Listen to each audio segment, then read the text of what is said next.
The surface of our planet is in constant motion. Slowly but steadily, the tectonic plates move and thereby cause earthquakes. Worldwide, approximately 150,000 small and medium earthquakes are registered every year. About 20 earthquakes per year have severe or even catastrophic effects. In Austria, the Zentralanstalt für Meteorologie und Geodynamik registers hundreds of earthquakes per year. Of these, at least 15 earthquakes are strong enough to be felt by the population of the region where they occurred. About every 2 years, an earthquake causing slight damage occurs. In Austria, at least up to now, pictures of severe earthquake disasters have only been seen in the media. Could such a catastrophe also occur here, at home? According to historical sources and reports, severe earthquakes have already occurred in Austria. In 1590, for example, an earthquake with its epicenter in Ried am Riederberg had serious effects on Vienna, situated 23 kilometers away. The towers of the Michaelerkirche and the Schottenkirche collapsed partly and damaged the church roofs. In Rotenturmstraße, 9 people were killed when an inn collapsed. Die historischen Aufzeichnungen über Erdbeben reichen nur einige hundert Jahre zurück, aber das ist aus geologischer Sicht bedeutend zu wenig. Deshalb haben wir das Speleotect-Projekt ins Leben gerufen. Speleo kommt von der Speleologie, von der Höhlenkunde und Tect von der Tektonik, wo es um die Lagerungsverhältnisse und Bewegungen in der Erdkruste geht. Und bei diesem Projekt wollen wir feststellen, ob und wann es in den letzten 500.000 Jahren starke Erdbeben gegeben hat. Wenn wir diese Wiederholungsrate kennen, dann können wir genauere Aussagen über die Erdbebenwahrscheinlichkeit in dieser Region machen. But how can geologists look back 500,000 years into the past? On the surface, traces of earthquakes are not preserved long enough. The answer can be found in caves.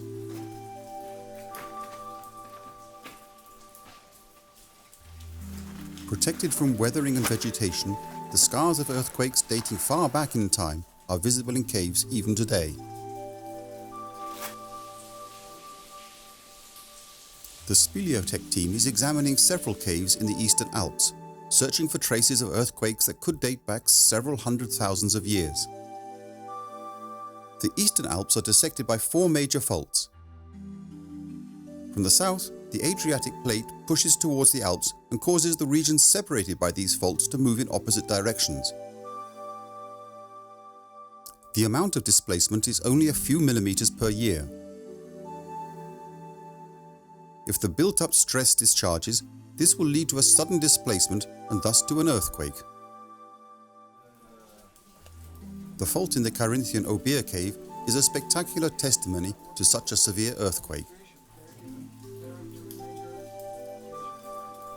During our field survey in June 2014, we discovered this nice example or even textbook example of active fault. You can see that the right block moved forward and this one moved back in my direction. So, and during the movement it dragged the flowstone on the floor. You can see the deformed flowstone, which could be dated. We obtained the age of the deformation soon by dating in laboratory in Mainz. And this fault has offset about 40 centimeters, which means that the earthquake during activity of the fault is estimated to be even about 6 magnitude of Richter scale. But not only are the caves in the Eastern Alps investigated. The project also led geologists to the islands of the southeastern Aegean.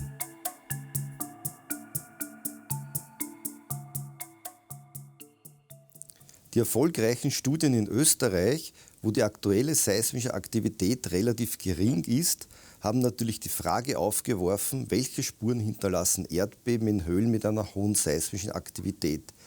Zusätzlich wollten wir Probenmaterial von eindeutig durch Erdbeben zerscherten Sinterablagerungen gewinnen, das wir als Vergleichsmaterial für die in Österreich genommenen Proben verwenden können.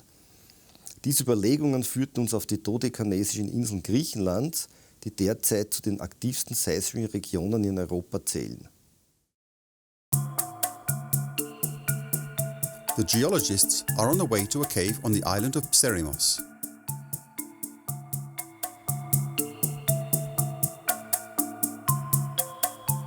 This cave is an impressive dome with a diameter of 80 meters and is up to 50 meters deep. The only entrance is a hole at the top of the dome. After attaching all the safety devices, the descent into the depths begins.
The cave team has little time to admire the beauty of this subterranean world. Immediately after reaching the bottom, the search for traces of earthquakes begins.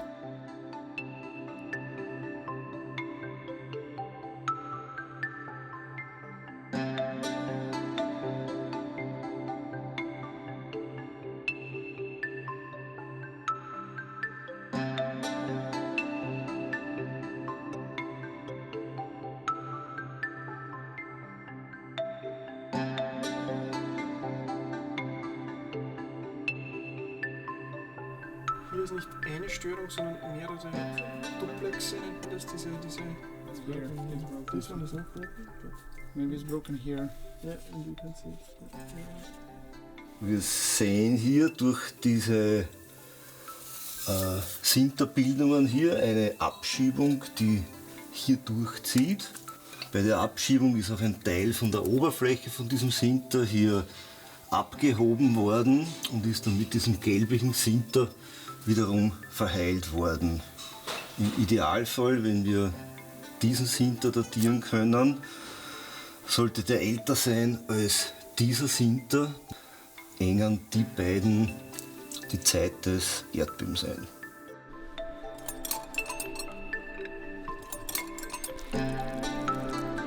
Broken stalactites and faults in the flowstones could have been caused by severe earthquakes, but this need not necessarily be so. The damage could also have been caused by the normal tectonic movement. To be able to distinguish between both possible causes, samples are taken and examined from a structural geological viewpoint, using both an optical microscope and a scanning electron microscope. So after using optical microscope to see the most general features in the samples we took from the cave, we then take samples to electron microscope to further analyze those features of interest. And features of interest are small deformation in rock that allow us to distinguish between what we call seismic slip. It's the fast movement of fault that happens usually during an earthquake, and it involves friction and heating of the sample while breaking. While what we call seismic creep is the slow movement of fault that doesn't cause any heat involved. Electron microscope helps us in that to see those features for two main reasons. One is the much higher magnification that electron microscope uses. It's pretty much 100 to 100,000 times larger than what we can see with our own eyes. The other advantage is different modes that electron microscope allows, such as a mode that just shows the electrons, they're scattered and like just bouncing off from the sample's surface, or another mode that shows how electrons interact with rock. So all those modes are actually giving us different look of those features, and it's much easier to analyze them in that case. It's one of the things what I like about geology the best, and that is that if you look in microns of some feature, you can use that knowledge to implement for continental scale. So when I look in my section, I can see some deformation on rocks that are literally what happened to continent, the whole Europe as a tectonic entity.